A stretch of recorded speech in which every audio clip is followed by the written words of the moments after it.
that our I is an illusion. It's an image. And it is no more ourself than an idol is the Godhead. But we say, it can't be so because I feel I really exist. It isn't just an idea in my head, it's a feeling. I feel me.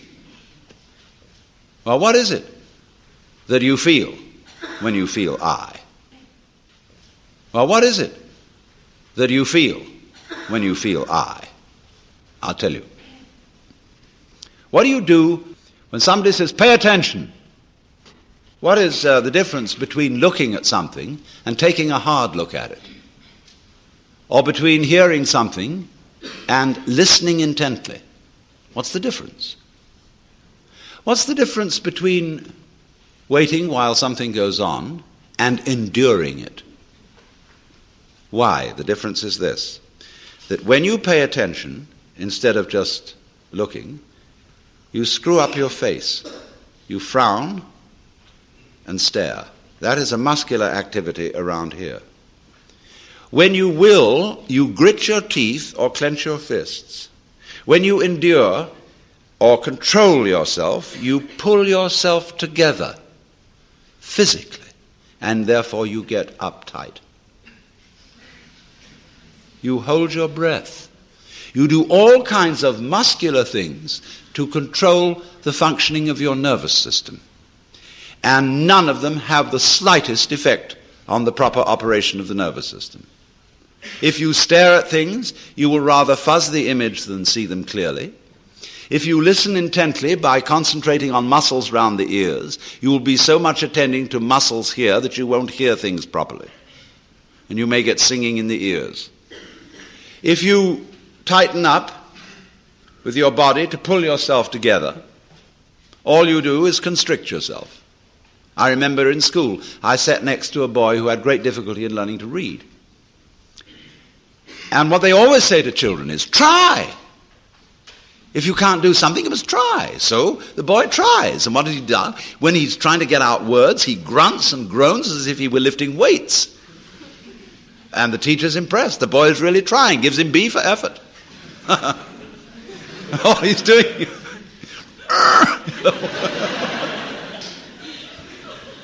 has nothing to do with it. Now, we all make this muscular straining with the thought that it's achieving psychological results. The sort of psychological results it's intended to achieve. Now, all this amounts to is it's like you're taking off in a jet plane. You've got a mile down the runway and the thing isn't up in the air yet and you get nervous. So you start pulling at your seatbelt. That's what it is. Now, that is a chronic feeling. We have it in us all the time, and it corresponds to the word I. That's what you feel when you say I.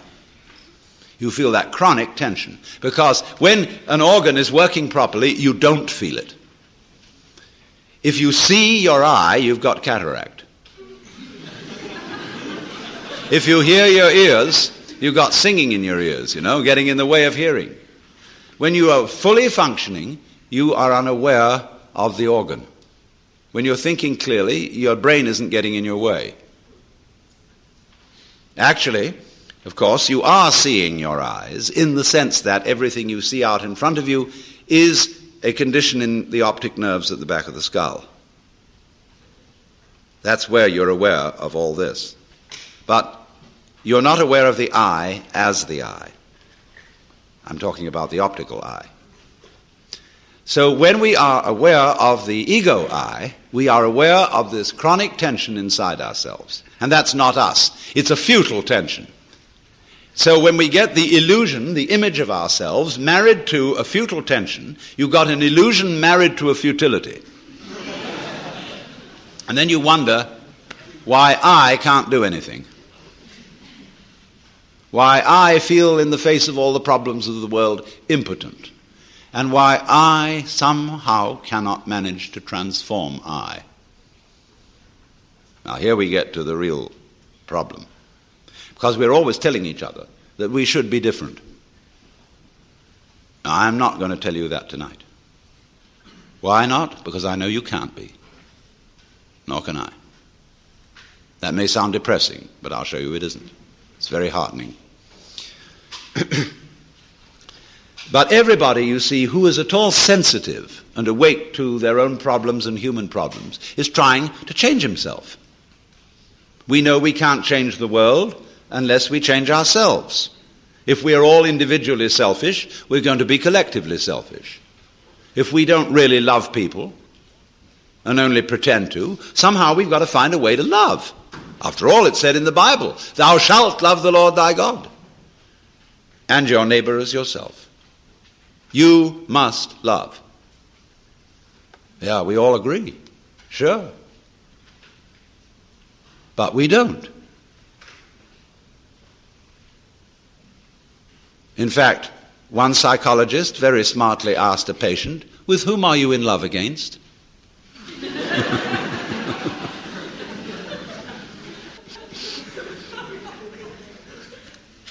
And this particularly becomes appalling when we enter into the realm of higher things, by which I mean spiritual development. Everybody these days is interested in spiritual development. And wisely, because we want to change our consciousness. Many people are well aware that this egocentric consciousness is a hallucination, and that they presume it's the function of religion to change it, because that's what the Zen Buddhists and yogis and all these people in the Orient are doing. They are changing their state of consciousness to get something called satori, or mystical experience, or nirvana, or moksha, or what have you. And everybody around here is really enthused about that, because you don't get that in church. I mean, there have been Christian mystics, but the church has been very quiet about them.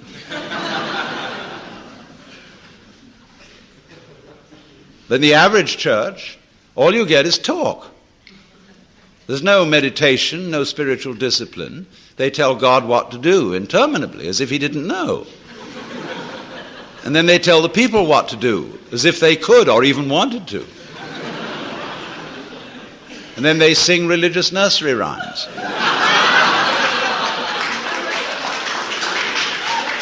And then, to cap it all, the Roman Catholic Church, which did at least have an unintelligible service, which was, it was real mysterious and suggested vast magic going on. They went and put the thing into bad English. And they took away incense, and they became a bunch of Protestants, and the thing was just terrible. So now all these Catholics are at loose ends. As Claire Booth Luce put it, not to be a pun, but she said, it's no longer possible to practice contemplative prayer at Mass. Because you're being advised, exhorted, edified all the time. And it becomes a bore. Think of God listening to all those prayers. Talking about grieving the Holy Spirit. It's just awful. People have no consideration for God at all.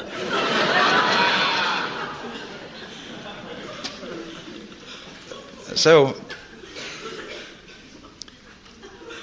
but in pursuing these spiritual disciplines, yoga and Zen and so forth, and also psychotherapy, there comes up a big difficulty. And the big difficulty is this. I want to find a method whereby I can change my consciousness. But therefore to improve myself. But the self that needs to be improved is the one that is doing the improving. And so I'm rather stuck. I find out the reason that I think I believe, say, in God, is that I sure hope that somehow God will rescue me. In other words, I want to hang on to my own existence. And I feel rather shaky about doing that for myself, but I just hope there's a God who will take care of it. Or, if I could be loving, I would have a better opinion of myself. I'd feel better about it. I could face myself, as people say, if I were more loving. So the unloving me, somehow, by some gimmickry, has to turn itself into a loving me, and this is just like trying to lift yourself off the ground with your own bootstraps. It can't be done. And that's why religion, in practice, mainly produces hypocrisy and guilt, because of the constant failure of these enterprises. Oh, people go and study Zen, and they come back and say, wow, getting rid of your ego is a superhuman task. I assure you it's going to be very, very difficult to get rid of your ego. You're going to have to sit for a long time, and you're going to get the sorest legs. It's hard work.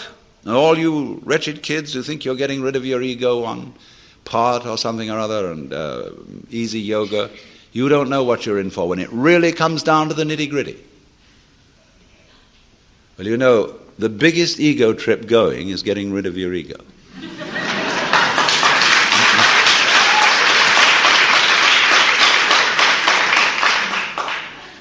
And the joke of it all is your ego doesn't exist. There's nothing to get rid of. It's an illusion, as I tried to explain. But you still want to ask how to stop the illusion. Now, who's asking? I mean, do you think, in the ordinary sense in which you use the word I, how can I stop identifying myself with the wrong me? Well, the answer is simply you can't. Now, the Christians put this in their way when they say that mystical experience is a gift of divine grace. Man, as such, cannot achieve this experience. It is a gift of God, and if God doesn't give it to you, there's no way of getting it. Now, that is solidly true. You can't do anything about it because you don't exist. Well, you say, that's pretty depressing news. But the whole point is it isn't depressing news. It is the joyous news. There's a Zen poem which puts it like this, talking about it. It means the mystical experience, Satori, the realization that you are the eternal energy of the universe, like Jesus did. It says like this: you cannot catch hold of it, nor can you get rid of it. In not being able to get it, you get it. When you speak, it's silent. When you are silent, it speaks. Now, in not being able to get it, you get it. Because this whole feeling, what Krishnamurti is trying to explain to people, for example, when he says, why do you ask for a method? There is no method. All methods are simply gimmicks for strengthening your ego. So how do we not do that? He says, you're still asking for a method. There is no method. If you really understand what your I is, you will see there is no method. This is so sad. But it's not. This is the gospel, the good news. Because if you cannot achieve it, if you cannot transform yourself, that means that the main obstacle to mystical vision has collapsed. That was you. What happens? You can't do anything about it. You're at your wit's end. What are you going to do? Commit suicide? But supposing you just put that off for a little while. Wait and see what happens. You can't control your thoughts. You can't control your feelings because there is no controller. You are your thoughts and your feelings. And they're running along, running along, running along. Just sit and watch them. Here they go. You're still breathing, aren't you? Still growing your hair? Still seeing and hearing? Are you doing that? I mean, is breathing something that you do? Do you see, do you organize the operations of your eyes? Know exactly how to work those rods and cones in the retina? Do you do that? It's a happening. It happens. So you can feel all this happening. Your breathing is happening. Your thinking is happening. Your feeling is happening. Your hearing, your seeing. The clouds are happening across the sky. The sky is happening blue. The sun is happening shining. There it is. All this happening. And may I introduce you? This is yourself. This begins to be a vision of who you really are. And that's the way you function. You function by happening, that is to say, by spontaneous occurrence. And this is not a state of affairs that you should realize. I cannot possibly preach it to you, because the minute you start thinking, I should understand that, this is this stupid notion again that I should bring it about, when there is no you to bring it about. See, that's why I'm not preaching. You can only preach to egos. All I can do is to talk about what is. It amuses me to talk about what is because it's wonderful. I love it, and therefore I like to talk. If I get paid for it, then I make my living. And sensible people get paid for doing what they enjoy doing. So this is not this is the whole approach here is not to convert you, not to make you over, not to improve you, but for you to discover that if you really knew the way you are, things would be sane. But you see, you can't do that. You can't make that discovery because you're in your own way. So long as you think, I'm I. So long as that hallucination blocks it. And the hallucination disappears only in the realization of its own futility. When at last you see you can't do it.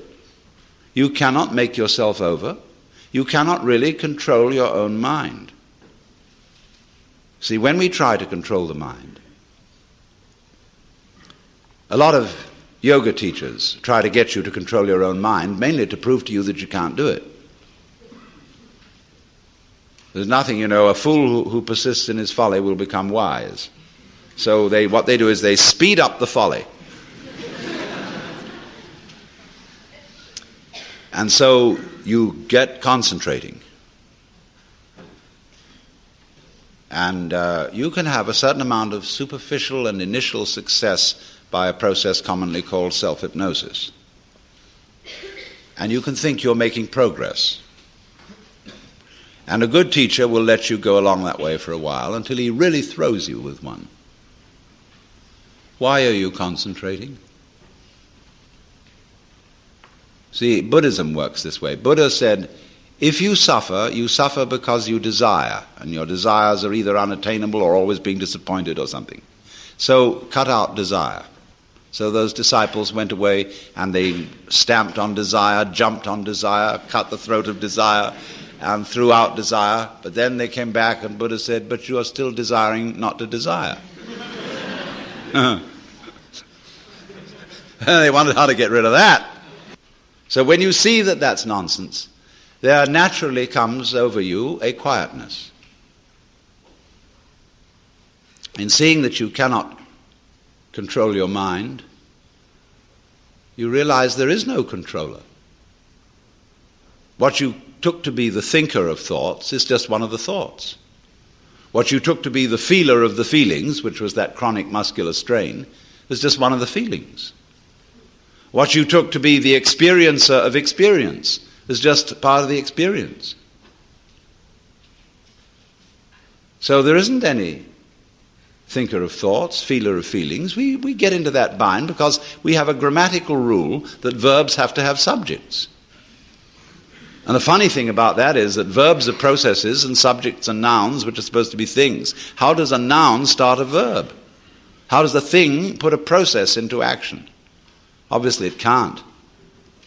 But we always insist that there is this subject called the knower. And without a knower, there can't be knowing. Well, that's just a grammatical rule. It isn't a rule of nature.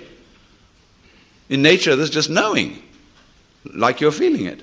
And I have to say you are feeling it, as if you were somehow different from the feeling. When I say I am feeling, what I mean is there is feeling here. When I say you are feeling, I mean there is feeling there. I have to say even there is feeling. What a cumbersome language we have. Chinese is easier. You don't have to put all that in.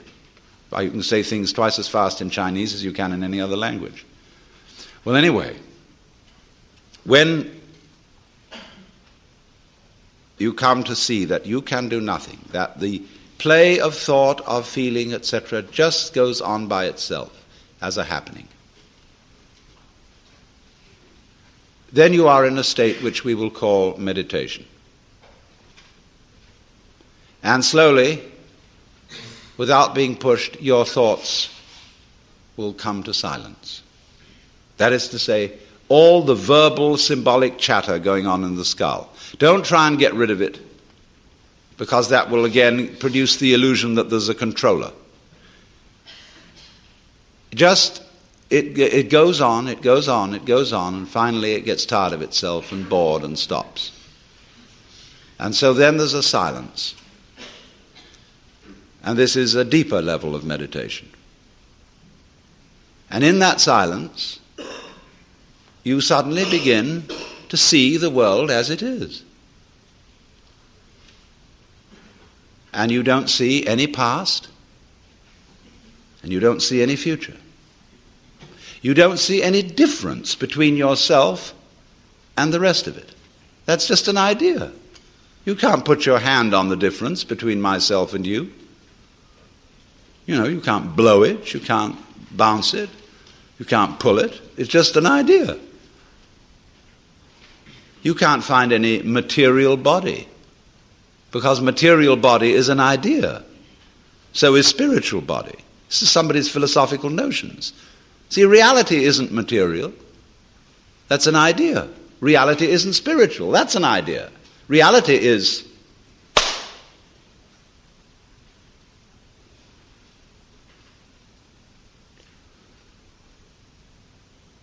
so we find, if I've got to put it back into words, that we live in an eternal now. You've got all the time in the world, because you've got all the time there is, which is now. And you are this universe. And you feel this strange feeling when ideas don't define the differences, you feel that other people's doings are your doings. And that makes it very difficult to blame other people.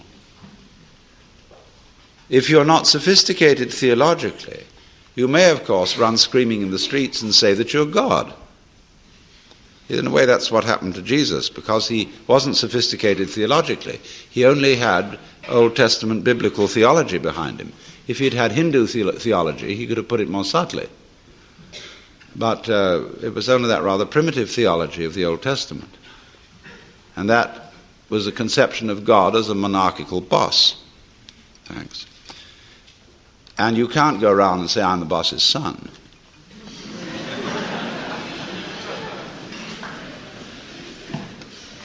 If you're going to say, I'm God, you must allow it for everyone else too. But this was a heretical idea from the point of view of Hebrew theology. And so what they did with Jesus was they pedestalized him. That means kicked him upstairs so that he wouldn't be able to influence anyone else. And only you may be God. And that stopped the gospel cold right at the beginning. It couldn't spread. Well, anyway, this is therefore to say that the transformation of human consciousness through meditation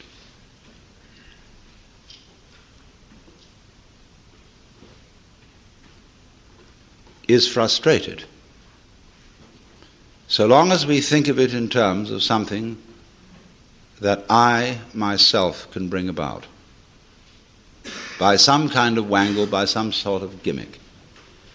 Because you see, that leads to endless games of spiritual one-upmanship and of guru competitions. Of my guru is more effective than your guru. My yoga's faster than your yoga.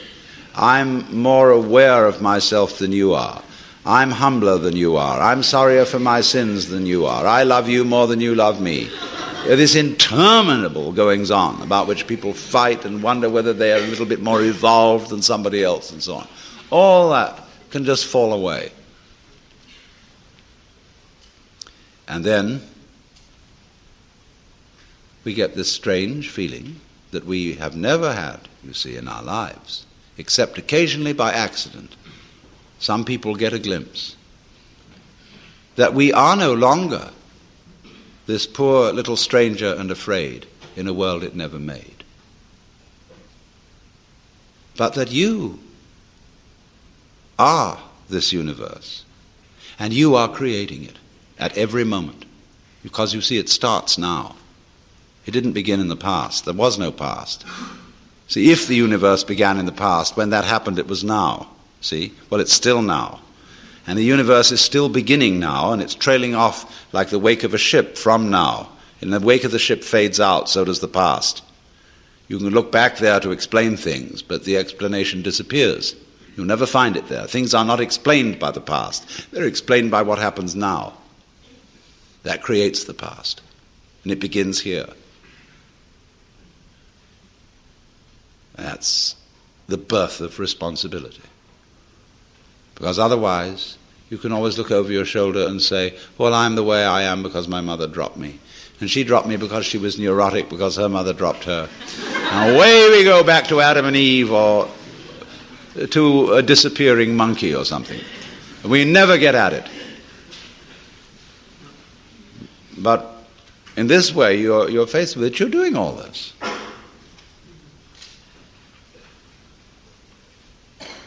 And that's an extraordinary shock. So, cheer up. You can't blame anyone else for the kind of world you're in. And if you know, you see, that I, in the sense of the person, the front, the ego, it really doesn't exist, then it won't go to your head too badly if you wake up and discover that you're God.